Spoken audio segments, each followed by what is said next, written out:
Hi, and welcome to the Becoming Trauma-Informed podcast, where we help you understand how your past painful experiences are affecting your current reality and how you can shift those so you can create your desired future. I'm Dr. Lee, and both myself and our team at the Institute for Trauma and Psychological Safety are excited to support you on your journey. We talk about all the things on this podcast. No topic gets left uncovered. So, extending a content warning to you before we get started. If you notice yourself getting activated while listening, invitation to take care of yourself and to pause, skip ahead a bit, or just check out another episode. Let's dive in. Hi, everybody. Welcome to this week's episode. I have an amazing guest with me today. We were actually connected through a friend who was like, you have to meet each other. And we ended up getting together on Zoom and talking for I think way longer than we had planned. And I was like, you have to come on the podcast. So without further ado, Laura Mazzotta. Laura, thank you for joining me. Thanks so much for having me. I'm so happy to be here. Me too. Okay, so can you tell our audience a little bit about you? Sure. Yeah. I have been a holistic therapist in New York State for about 20 years. And I shifted to spiritual coaching and spiritual therapy fully in 2020. I'd been transitioning for a few years, but fully in 2020. And this was really the catalyst for the shift was me getting sepsis about 8 years ago. And I was almost not here with us anymore and was told that I would continue to get worse. And I just, for the first time in my life, really felt like, yeah, I don't believe any of you. And I know exactly what my future holds, and it's bright and it's vibrant. And so I started looking into alternative ways to heal. And I went to naturopaths and functional medicine doctors and became a Reiki master practitioner. And then I found the Akashic Records, which we can talk about in a little bit. And it completely changed my life in ways that it opened up this whole world that I knew nothing about. And I felt like I was just starting my education on deeply loving and knowing who I was, even though I've been a therapist for 20 years and very, very good at what I do, very well respected in the community, and done my own introspective work in my own work for years, never touched the depth to where I went with the spiritual stuff. And so I started to realize that was really mostly what was coming out of my mouth was spiritual and energetic practices. And that's why it felt really aligned to shift from traditional therapy to what I deeply believe in, which is that connection with your energy, that connection with your soul, and allowing that to be the lens through which you can step into the highest level of wellness and authenticity. And so many ooh moments as you were saying that, because just for our listeners, I used to take care of a lot of people who came in with sepsis, and sepsis is no joke. For those of you who aren't in the healthcare or in the medical fields, that is a literal life or death scenario of you have an infection that has gotten to the point that your body is struggling or failing to fight it. And if there's not a layer of psychological stuff on top of that, how many times do we get to a point in our mental health where man, I am struggling or failing to fight what I am being faced with. And so I think it's really interesting, the parallel of that physical fight with your energetic kind of, no, that's not how this is going to go.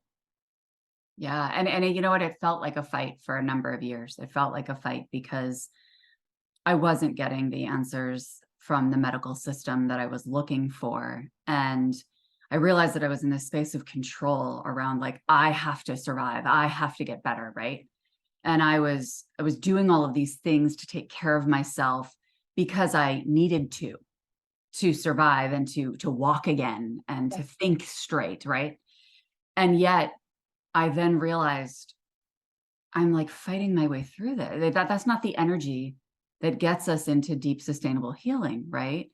I'm something's off here, I need to be in love with the process of loving myself, of healing myself, of caring for myself. It's not enough to just check off the boxes and say, yep, ate my kale today, ate my beets today, took a walk, saw the sun, it wasn't enough to just check those off. I needed to be madly in love with loving myself.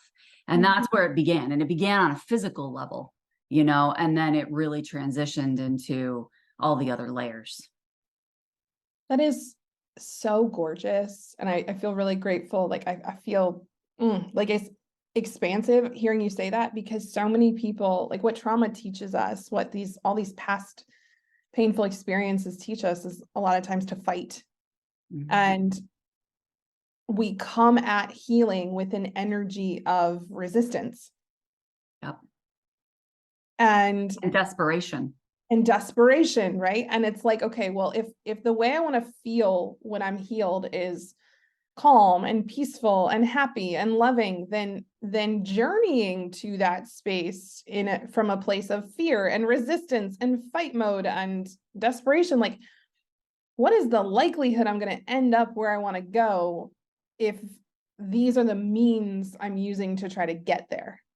Right. Well, and the thing is it will work sometimes, right? Yeah. It'll still work, but then you're freaking fried, man. You're burnt out, you're toast, and you're pissed off, right? Like you're resentful because it's just like, dude, I'm exhausted. Look how much I'm a full-time job. Look how much work I have to put into myself to like be just okay. Yeah. Oh, God, I cannot remember who said this, but I don't know if it was on a TikTok or somebody was talking about how they check in around like their mental well-being and how they're approaching things. And she's like, I have two terms that I pay attention to. I'm either toasty or I'm toast, right? And toasty is, okay, this is a point where I can look at, am I showing up the way I want to show up? Like things are getting a little hot. Things are getting a little burned on the edges, versus like, no, I'm toast. And now we are in recovery mode, not preventative mode. Correct. And that's exactly why I literally, when I found the Akashic records and I started to heal, I literally just wanted to scream it from the rooftops, because I was just like, people, do not wait until you get smacked in the freaking face and you're almost dead to wake up and love yourself, right? Like, don't pull a Laura Mazzotta, right? Well, and what was so funny is that like, I've always taken care of myself. I've always taken very good care of myself. I've always been very self-aware and introspective and doing the work and all the things, but it wasn't at the depth that I even realized existed when I was awakened by all of this. Right. And so it's about that, people told me for years, you need to meditate. You need to meditate. And I was like, screw you. Not only do I hate it, but I suck at it. It's like, I suck at it and I hate it. And then when I was literally laying in bed for months and months and months and could not stand, at one point I was like, you know what? I don't have anything else to do. I might as well meditate. And so I started meditating. And then I noticed on the days that I wasn't doing it, I would feel worse. And I was like, well, isn't this fascinating? I was like, there must be something to this that I didn't consciously have any understanding of, right? But I just knew that it was a pattern that was sustaining me and serving me in a very subtle way that I didn't fully get. Where did that take you as you noticed that was serving you and sustaining you? Like, was that at the beginning? Like, was that before you went down the rabbit hole, or was that like, you know what I mean? That was before I started on the energetic. That was like the beginning of shift. Like I've always been very spiritual and kind of in and out of it with like, religious traditions and things like that I just didn't fully align with. But yeah, that was really the beginning. I really felt like I had no other choice. And that's why I was coming to this. And that's what I'm saying. Like, that's why I know as a therapist for 20 years, so many people who would come through my door would be at their wit's end. Right. They're toast. Yeah, they're toast. 100%. They're toast. And so it's like, dude, we got to start doing these things just because we love ourselves, just because we decide we want to love ourselves. Like, take the action before you feel it, right? I've always said that. Take the action, especially with my depressed patients. It's like, dude, you're not going to feel it. This is the one time that I say, don't listen to your body, because your body's going to say, pull the covers up over your head and don't do shit. Right. Where really it's like, who do you desire to become? What do you desire? And own that you want it, and that's the beginning of planting that seed and then allowing it to start to grow as you just open up space for yourself, like a minute a day. I don't care what you do with that space. I don't care if you eat chocolate the entire minute. right? But it's just like set aside space that's intentional, that you say, I'm going to just be with myself. It's like the simplest thing to do. And it's also the hardest thing to do. It's like when I'm like, people are like, okay, well, where do I start? And I'm like, you're going to feel your feelings. And they're like, okay. And I'm like, no, you think you're feeling your feelings. You're not feeling your feelings. You're not being with yourself. You are distracting yourself from yourself constantly. And one of the reasons I wanted to have you on, why I got really excited, is because my spiritual journey over this last year has really like taken an interesting turn, and reconnected with, I say God, universe, in a way that I hadn't in a very long time. And before we started recording, I was sitting here going like, okay, but like, how does this apply to trauma and yada, yada? And then I was like, Lee, how many people on this planet have trauma around their spirituality? How many people on this planet have trauma or past painful experiences or confusion or just like negative experiences of disconnection and shame and all the things around being a human that's on a rock hurtling through space that I don't even know how fast, and why are we here and who are we and what, all of those pieces. Like, you want to talk about a traumatic question. Yeah. I think most humans have a good amount of trauma around connection or disconnection with spirituality. And I'm curious, I would love for you to explain the Akashic records just so that our audience can understand it better. And I'm also curious too, like how what you do relates to this very real, like pervasive trauma in our society today. Yeah, so that's multi-layered, right? I mean, Yeah, that's a big question. I've experienced a ton of trauma myself. I've obviously helped a lot of people through very severe trauma. And there's an integration of what's happening spiritually and what we're experiencing in the physical, right? And so in the physical, we're feeling unsafe. We're feeling like a deer in the headlights. We're feeling out of control, all of these things. And we need to hold ourselves in that. We need to be present with that and engage in the nervous system techniques and the supports that we need and the resources we can access in tangible form so that our bodies feel grounded and centered. At the same time that spiritually, this is all happening as a catalyst, right? It's all happening as a catalyst. And I remember right after I had sepsis, about 6 to 8 weeks after, the therapist that I was seeing at the time asked me, and this was before I really dove into all of this again. And she was like, what do you think the spiritual significance is of this? And I was pissed. I was pissed. And now I'm like so grateful because she planted a seed that I didn't realize she was planting within me, right? Or reawakening within me. But for me, it was just like, there's no reason for this. Like, I didn't create this. There's no reason that this exists. Like right? Like, I was clearly in reactive state, right? I was in a reactive state. And what I know very, very clearly and with so much confidence now is that, yes, we want to honor and soothe and comfort and ground and center the human. But at the same time, like, for instance, my son was very severely bullied last year. And I remember that happened. And my first response internally was curiosity. Interesting that this is coming up in his field right now. Right. Interesting. And not taking this on as a project, but saying to him, where is this asking you to be more bold with your voice, right? And to be able to speak and say, this is not okay. I'm not available for this, right? And to really allow him the sovereignty of his own experience at the same time that I'm here to hold him while he cries, right? And so it's this concept of like, these experiences happen in our lives that feel awful and that sometimes feel like, is there a God? Like, why would God do this to me? Why would God create this experience in my life, right? But God isn't doing anything to you. God is actually inviting you back to him, whether you identify God as male or not, but I do.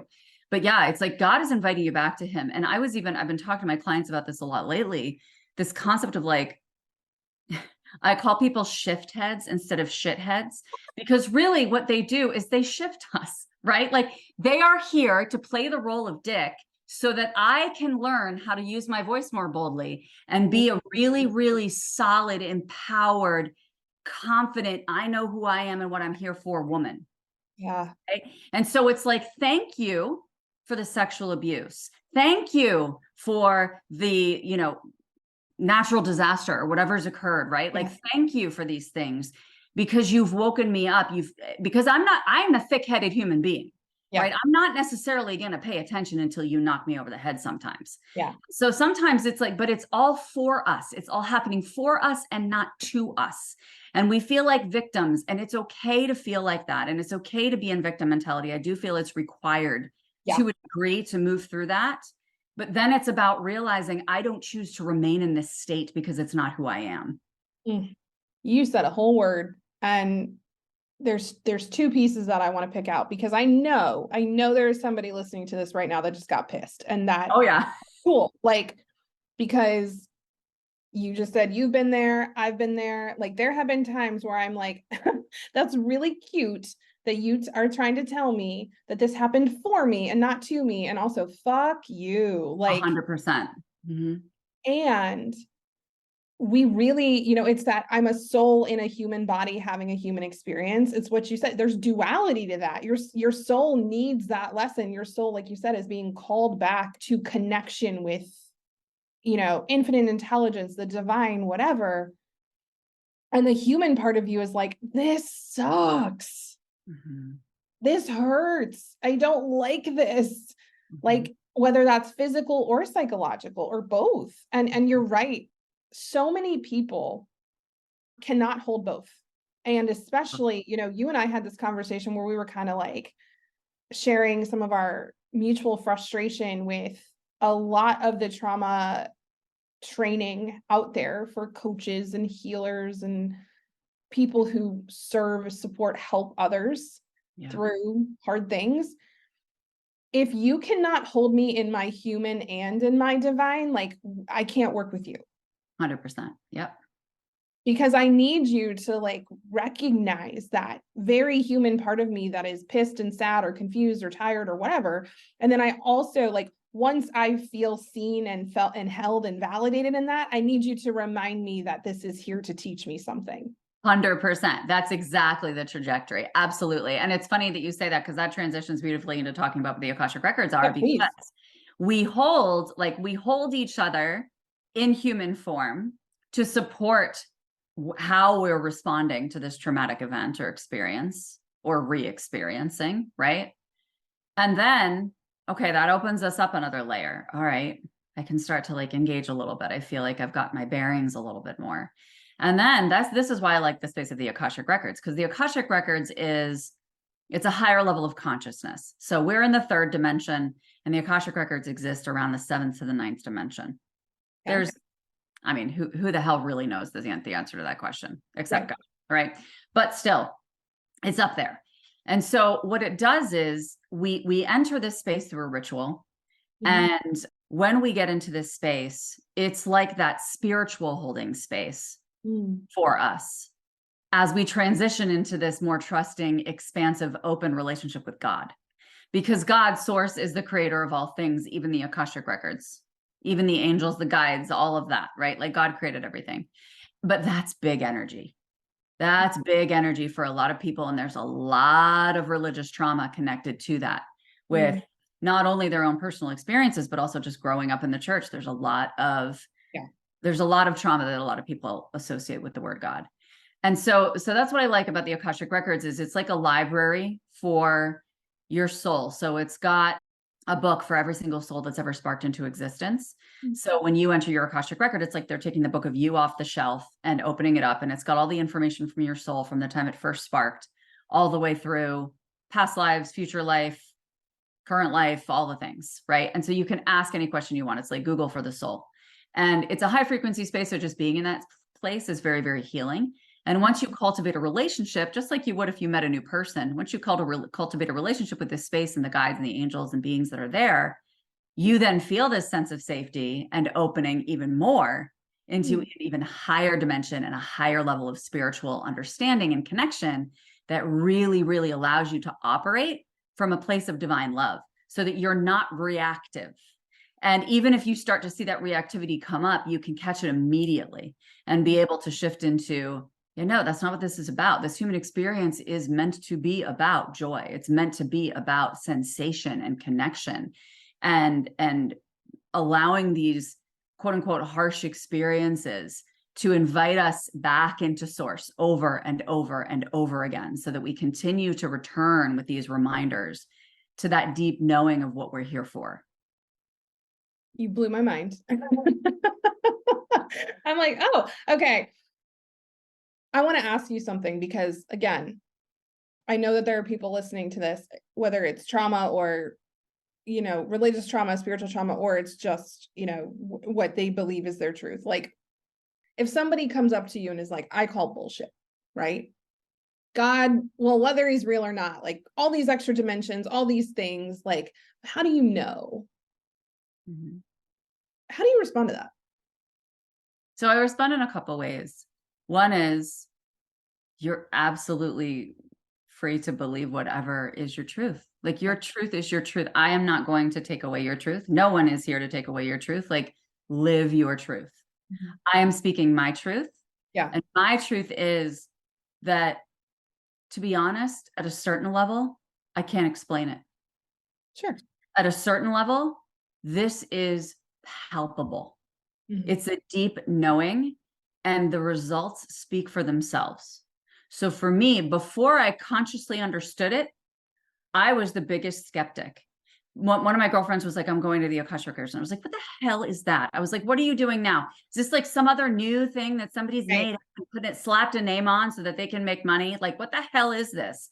And then, I got over my egoic judgment. Mm-hmm. And when I entered that space, the answers were there. Not that they were coming through, but the fact that when I entered that space, I had 0 symptoms. And then when I would close the records, I would feel so energized. I was like, I have no idea what this means. And my husband is not a believer in this stuff. And he goes, I have no idea what the hell you're doing, but keep doing it because you are just soaring. Like, you're so much better. And that's the best way that I describe it to people, is like, if it's something you feel curious about and drawn to, dip your toe in and taste it and see what it does for you. Because you can read all the books in the world, you can hear all the stories in the world, but at the end of the day, you have to experience it to know whether or not you can taste it and whether it's for you. And that doesn't mean it's not for you forever. It might just not be for you right now. And that's also okay. Yeah. It's fascinating that you're saying this, because I think for a lot of us, that skepticism, right? We know from neuroscience that skepticism is part of our brain trying to keep us alive versus happy or, healthy or any of that. It's just like, new things are scary. Doubt them all the time because they could kill you, right? That at the base level, that is why we are skeptical. It's a protection mechanism. And so much of what you are talking about that really developed and came through for you through this process is, I see this for other people through a lot of different things, whether it's somatic practices or it's dialectical behavioral therapy or it's hypnosis or it's whatever. And what's so interesting about all of these things is that they are things that shift your mind. They shift your consciousness. Yeah. And this is something where I recognize that I've had a lot of trauma, because I was in a lot of business and coaching spaces where talking about believing in God was actually like very frowned upon. Like, oh, God's patriarchal, like, don't call him a he, don't do this, don't do that. Like, you're wrong. We are confirmed Catholic, and people are like, oh my gosh, like, those Catholics. And it's interesting how much judgment comes toward those of us who hold beliefs, and the judgment is being placed upon us because people are saying we are judging, which is, I find, very interesting to use your word, interesting, right? And the humans that I have found that are like deeply spiritually connected and like deeply grounded in their faith are usually the least judgmental people, and say exactly what you just said there of like, oh, you think what I believe is bullshit? Totally cool. Absolutely. I'm not here to drill it into your brain. Right. I'm not here. Because you know what? I trust. I Right. trust so deeply that as I focus on being the highest version of myself, and literally, I just did a practice in my program this morning of just like emptying ourselves and allowing divine love in, and just completely leading from the heart and completely leading from the divine's nudges, right? Oh, When I do that, like my mind isn't even here, dude. Like I see your soul. I see your heart. You could be flailing and screaming and crying and throwing things at me, but I know that's not you. yeah. I know that's not you. And it's being able to see ourselves beyond all of that. And there's a depth to that, that really a lot of times what I'll tell people if they want to get started is like connecting to the heart space, right? Like the heart space is something we can all understand. Like we felt love, we felt something in our hearts, right? And that's like the gateway for us. That's the gateway for divine energy to flow into this world, is through the heart. And so, you know, one of the books that I would highly recommend is Mary Magdalene Revealed, for anybody who has this patriarchal understanding of God, right? Because she really talks about, and this is something that I really stand for in my business, like the backbone of my business is sovereign spirituality.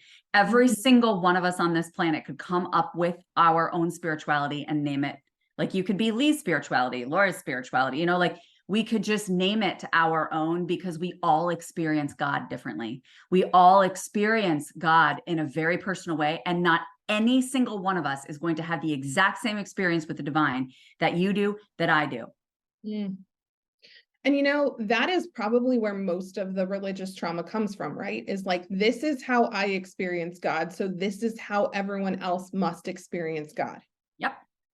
And you're really, I'm personally appreciating this conversation so much, because this is something that just behind the scenes I have been working through, like soul level working through.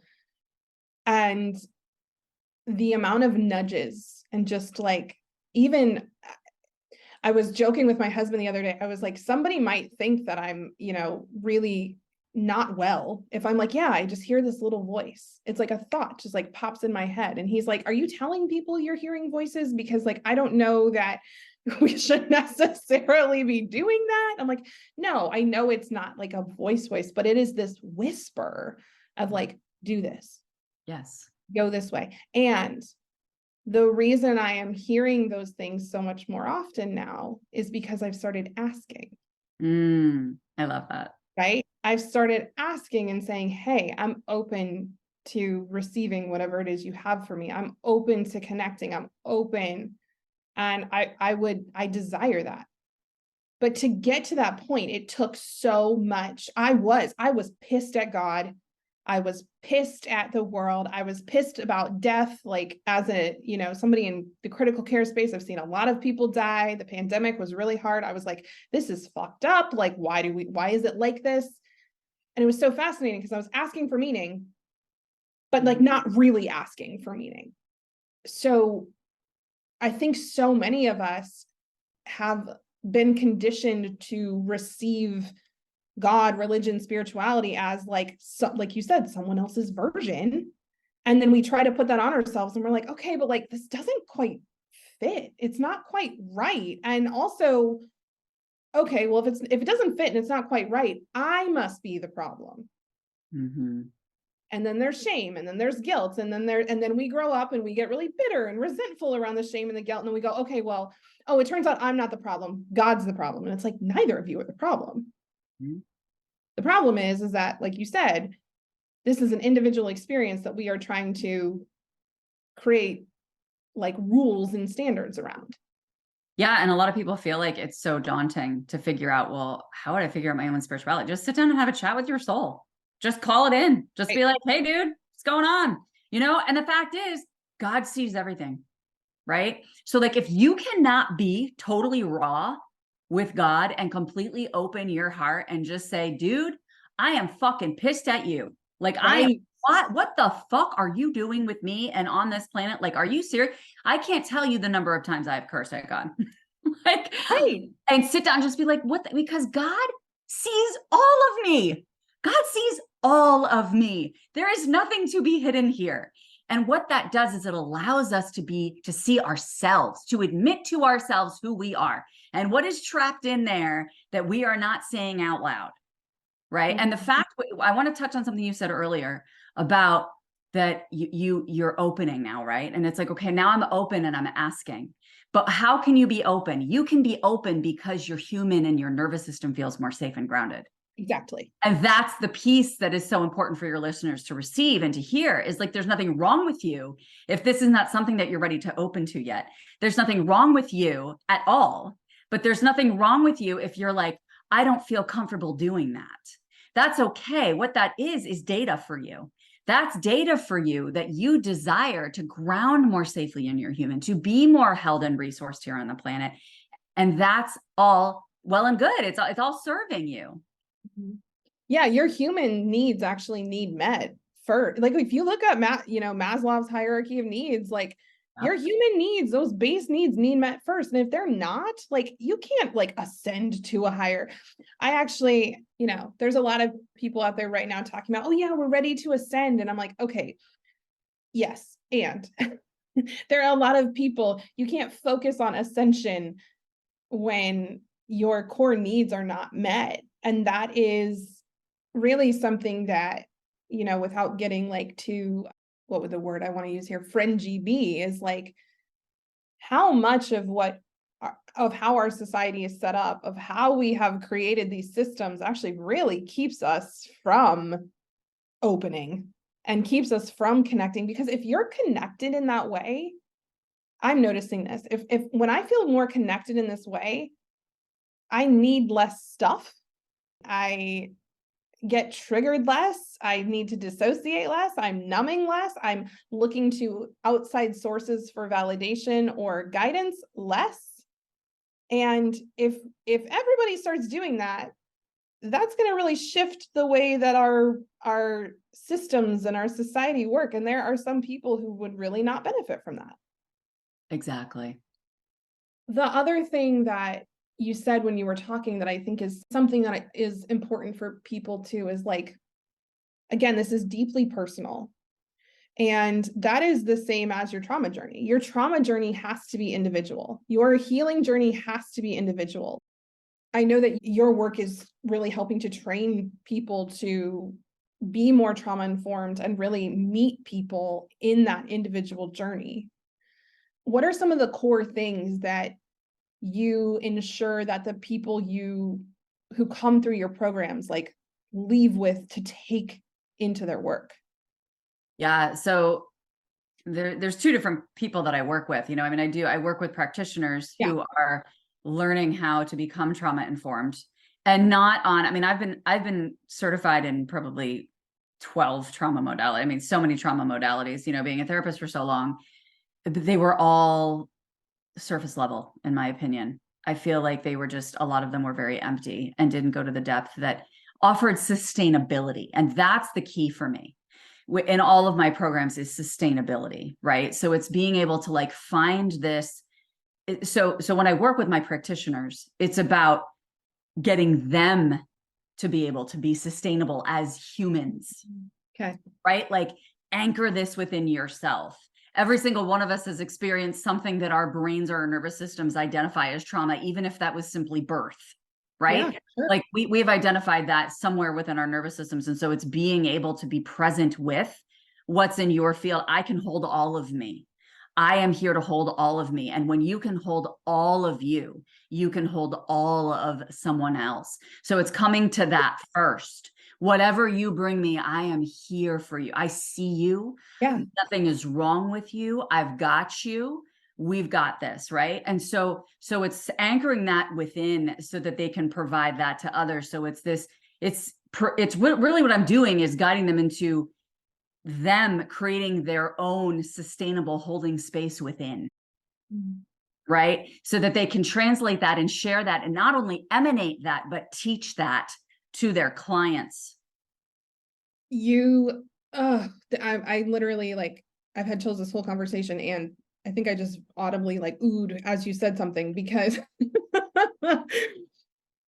the way in which we help other people feel safe is to like feel safe with ourselves, right? If I don't see myself as a danger, if I don't view myself as dangerous, and I don't mean that like I don't have the potential to hurt somebody if necessary to defend my human self, right? Or someone else's human self. What I mean by that is like, I trust myself to show up in the way that I desire to show up. And if I don't, I trust myself that I can handle it, right? Yes, 100%. Go ahead. That is what makes you a safer human, right? That is what creates, like, we talk about, shame causes you to cut off pieces and parts of yourself in an attempt to be perfect. Yep. And the problem with that is like, you can't ever really cut off a piece or part of yourself. You can lock it in the closet, hide it under the bed, shove it in the basement. It's still there, and it's going to make itself known. And so the work of like integrating those pieces and parts in and being truly accepting of who you are and what you've experienced, and like having psychological safety with yourself. Like, I don't abandon myself. I trust myself. I belong to myself. I love myself. Like you said at the beginning, that is what really gives you just like exponentially larger capacity to then hold other people, because if I'm not scared of myself and I'm not scared of what my reactions to you are going to be, then I can actually be here with you while you feel whatever you're feeling. 800%. That's exactly what I do and why I do what I do. And that's the trust I was talking about earlier. It's like with everything happening in the collective, et cetera. It's like one of my clients who's in my membership group. She is deeply spiritual, and she just went on this rant. She's like, my husband is Latina, and there's like, he's not having access in our state because of our governor and like all this political stuff coming up. Right.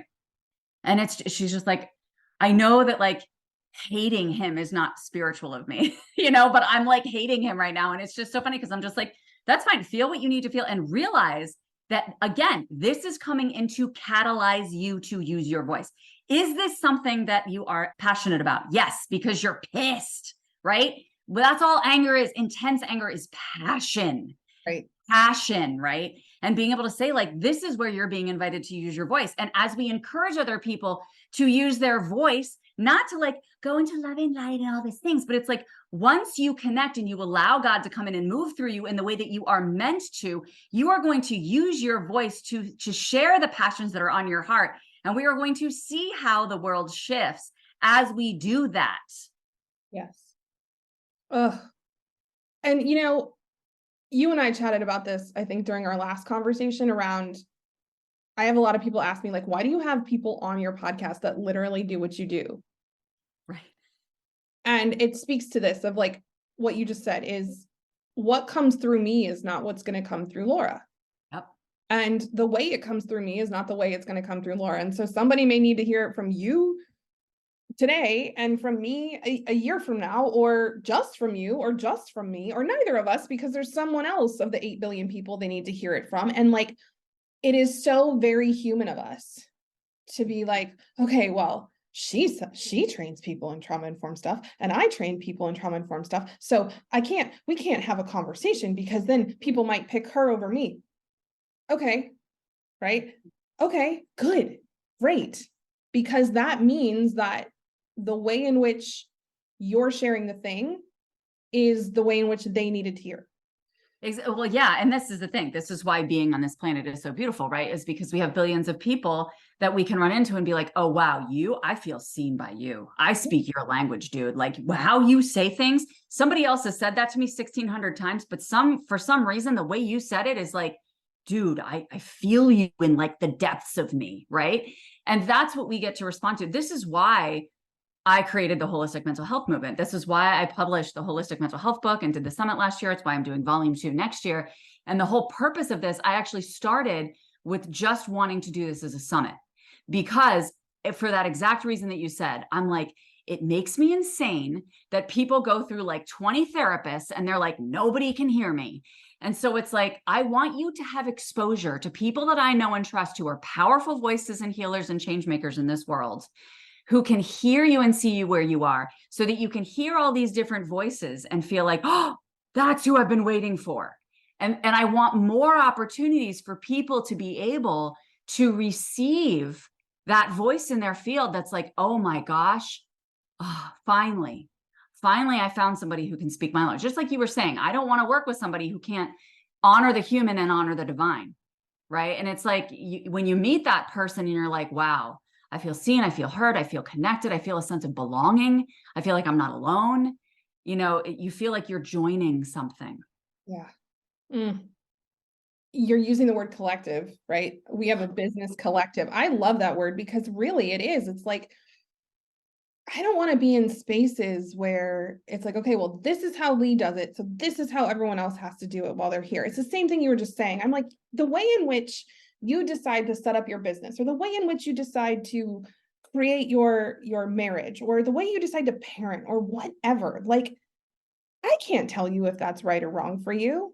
The only thing I can do is listen to you and reflect back what I am hearing and what I am seeing. And I am really deepening more into human design and quantum human design. And what's so fascinating is I'm working with actually one of my clients. I went into one of her programs, Amber Dancy, and she sent me some stuff about me at a very deep level yesterday. And she was talking about how I have auditory processing is a thing. And this is why I want to share this, is because for so long I was taught that I had an auditory processing disorder. That because I have a very hard time in some scenarios hearing and understanding what people are saying. Well, I opened up this thing yesterday and it says, you have the ability to hear when something is truth or not truth. And so I'm sitting here going, is it that I can't understand people, or is it that when they are speaking, I can discern if this is truth or not truth, and I can't hear the not truth? And it was just a mind-blowing moment of like, oh, okay, so this is actually a superpower. This is actually a skill. This is something that I can start paying attention to, right? I can make meaning from this instead of staying at that human level of like, I am not as good as everyone else because when it's loud or when it's this or when it's that, I get really overstimulated or I can't hear pieces and parts of conversation.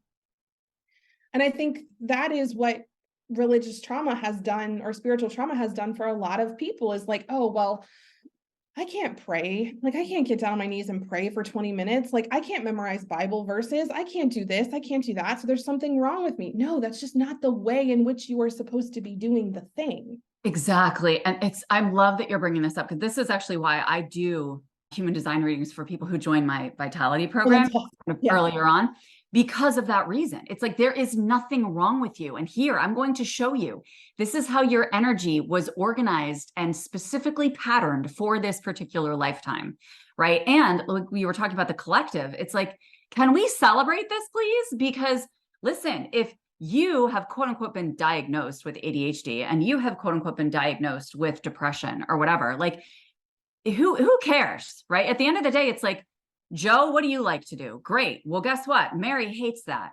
So you do this and she's going to do something that you hate.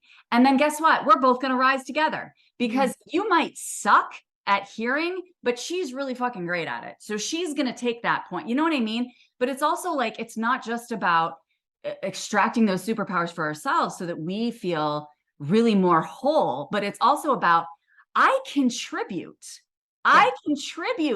to everyone by owning how I show up. Yes. It's actually, it's been so, such a beautiful reframe for me. Like, it's still kind of dropping in over the last 24 hours, but that is something that I have heard people say of my entire life, is like, you know, especially with clients, I can detect bullshit from like when people are talking about themselves, I can tell if you think that's your truth or not. Right? I love that. That's like, so intuitive. Right. Like, I can tell if you think that's your truth and that's not your truth, or if you think that's your truth and that is your truth. And how do you explain that? You know, as somebody who was trained in like the hard sciences, for I'm making quotations for those of you not watching the video, and you also trained as a traditional therapist, like, we're trained in these modalities that are like, this is what we can see, this is what we can prove, this is what we can study. And we don't even have to go into the fact that that's not even necessarily true, because they could study other things, they just decide not to. And so to have that kind of conversation with someone where I'm like, yeah, like I can tell if you are lying to yourself or not. And they're like, well, prove it. And I'm like, well, I don't know. That's what I've been able to do that my whole life. So is that not truth just because I can't prove it? Right. 100%. Welcome to spirituality. Right. Welcome to the spiritual path. Right. I mean, it's just like, people can challenge me to the ends of the earth. And it's just like, listen, like, I also am not open to like getting into an ego battle about it, because this experience does not exist within my ego. It doesn't exist in my mind. It exists in my heart. It exists in my body. It exists in like just my sense of who I am. And like, how do we define that sense of who we are, So it's also, this is part of it, because we're so used to, as humans, we're very impatient and we want answers. And I can't tell you the number of people that come to me that want answers. And I'm like, dude, listen, I can give you answers until you're blue in the face, but that's going to be a freaking Band-Aid. I'd rather teach you how to discern those answers yourself. Yeah. I love that. Yes, there are humans out there who are going to be really good at helping you uncover and get to your truth. And then there's going to be humans out there who help you like amplify and turn up that truth. And there's going to be humans out there who then help you get that truth out to the world or live that truth. And like, that might be that might be 17 people along the way. And, kind of just talking about what you said of when I open myself up to that meaning, it's really interesting, like what shows up. Oh yeah. It's wild. It is so wild to be like, okay, I'm open and receptive to this. And it's like literally the next person that walks into my field of vision is like there. And it's like, okay. And then that is kind of a mind fuck in itself when you really start to realize how powerful you are. Yes, this is why people don't deepen their relationship with God. It's like that quote from Marianne Williamson, what we're really afraid of. Yeah. Not the darkness, but stepping into our true power, that full power of who we are. That's what we're more afraid of. And so it's true. It's like you open and you just put it literally gets to be that simple. If you are serious and devoted to deepening your relationship with yourself at every layer, when you set that intention, it's just going to drop in. It's just going to show up. And then you're going to start getting called to the table about, all right, you still here? Yeah. I had the phrase buckle up, buttercup come in my head because, we talked about the spiritual law of magnetism yesterday in our Safe to Be Seen program. And I was like, y'all, look, when you decide to call something in and attract something, you are going to attract the positive and the negative. You are going to attract the entire experience, and it is going to be your job to make meaning from that experience. And so when you have opposition come along with the thing, and a lot of times the opposition comes first. Correct. That opposition's not coming to show you like, oh, you shouldn't do this. That opposition's coming to help you clarify what needs to shift for me to be able to hold this. What do I need to learn before this thing comes to me? And so many people stop at that point because, again, our human self goes, this is painful. This sucks. I'm impatient. It's not happening the way I thought it was going to. I'm feeling disappointed. Forget it. Yeah, they're attached to the outcome. They're attached to the outcome. They're not trusting that the outcome will unfold as it is meant to for them, because they don't trust themselves and they don't trust the universe. And the reason we do not trust ourselves is because we are conditioned not to, and this is something that really dropped in for me as a parent. I realized the first half of my children's lives, I was conditioning them to think like me. The second half of my children's lives, I have been focusing on conditioning them to think for themselves. And so now when they come to me and ask a question, we are having a very different conversation. My 11-year-old came to me and asked me a question about women's rights and abortion. And instead of me being like, oh, this is what we believe, right? Well, who's we? Yep. So we ended up having a conversation, and I'm like leading her through this thought process. And she gets to the end and she's like, this is a lot more. And she didn't know the word. I said, it's nuanced, babe. I said, it's a lot more complex. She's like, yeah, it's a lot more complex than people are really like seeing it. And I said, everything is, my love. Yeah. And I'm she just like, would just watch her brain like, whoa, you know? right. And so she can actually feel the bigness of it, right? Like she's experiencing that through her own process. I'm just like getting so giddy and excited over here just to hear about like what you're doing with your clients and with your kids. And it's just beautiful. Like I love what you're sharing with the world. It's so important. It's just obviously not a coincidence that last night I held a parenting workshop. Oh, did you? Guiding people. Yes, on like guiding people in this, exactly what you're talking about. Yeah. Right. And like not making it about you as a parent, because most of the time parents make it about them. It's like, well, I'm attached to my children's outcomes because that means something about me. Yes. My children are extensions of me.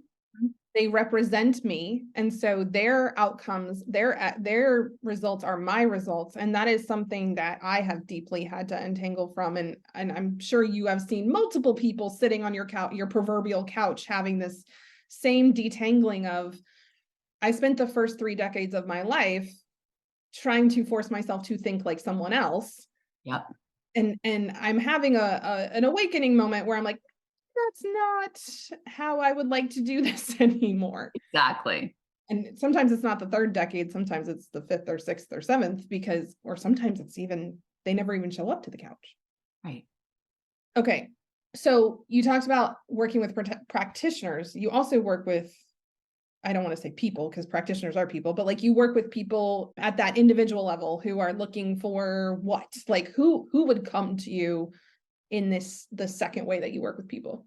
Yeah, it's really, so it's, there's people who, there's the practitioners that we talked about, but then there's also the people who they're feeling stuck or frustrated, or like, I do feel really aligned in my spirituality, but my human's kind of all fucked up. Like, I feel like my energy's all over the place and I can't get a hold on it, but I'm really spiritual and like, I can't figure out what I'm here for. And like, I'm frustrated because I've tried this, and this. A lot of people come to me when they've like all the other doors have closed in their faces, you know, and they just feel like I've tried therapy, I've tried the medical system, tried all this stuff. And I just feel like I'm going through the same patterns, but they know there's something more from that for them. They know that they're good humans and like that there's something that they're meant to do, but they have no idea how to kind of understand themselves and love themselves at a sustainable level. Like a lot of people will come in because they're kind of back and forth. Like I can go and be really good for a while and then I kind of tank, and then I'm good for a while and then I kind of tank, right? And so it's like they come in and we do a whole host of things. I mean, you know, obviously spirituality is kind of the backbone of what I do, but we start with really extracting a lot of that human stuff that's coming up for them and seeing that and calming that and centering that and being patient and loving and compassionate towards the ego tantruming. Like you said, when you decide you're going to move in a direction, the other stuff comes up too, to be seen, to say, I don't want to be here anymore. And it's being able to say, like, we can be here when you shed that, when you tantrum that out. Let's tantrum that out. And then we shift into expansion, like you were talking about, like opening more to who you are, to what you can carry, to what you can hold, to what you desire to hold. And then if they want to keep continuing, you know, I obviously have higher level spiritual connection programs where they can continue to really deepen this level of connection with the divine. It's amazing. And I have a sense that this conversation, well, first of all, this conversation has deeply like just resonated with me and like awoken something in with me. So thank you for that. And I have a really strong sense that like there are a couple of people in our audience that like deeply needed this today. So we'll make sure that if anyone is like, oh, yes, please, to more with you, that we have those things in the show notes for people to connect with you. And, you know, is there any last thing that you'd like to say to anyone listening that you feel like it would be helpful for them? I just want to say, like, simplify everything we've talked about today, because a lot of this was like very like nuanced, you know, and I really want you to just know a couple things. One, there's absolutely nothing wrong with you. There's nothing, I don't care what diagnosis you've been handed. I don't care what you've experienced in your life. Like, there is nothing wrong with you. And all I ask is that you open up a little bit of space intentionally, 1 minute a day. I don't care, but just intentionally open up that little bit of space, because I promise you, it sounds so counterintuitive for people who are like, I'm so busy, I don't have a minute a day, I'm going. It's like, I promise you, when you intentionally make a little bit of space, more will open. Yeah. Yeah. You got to just crack that door a little bit.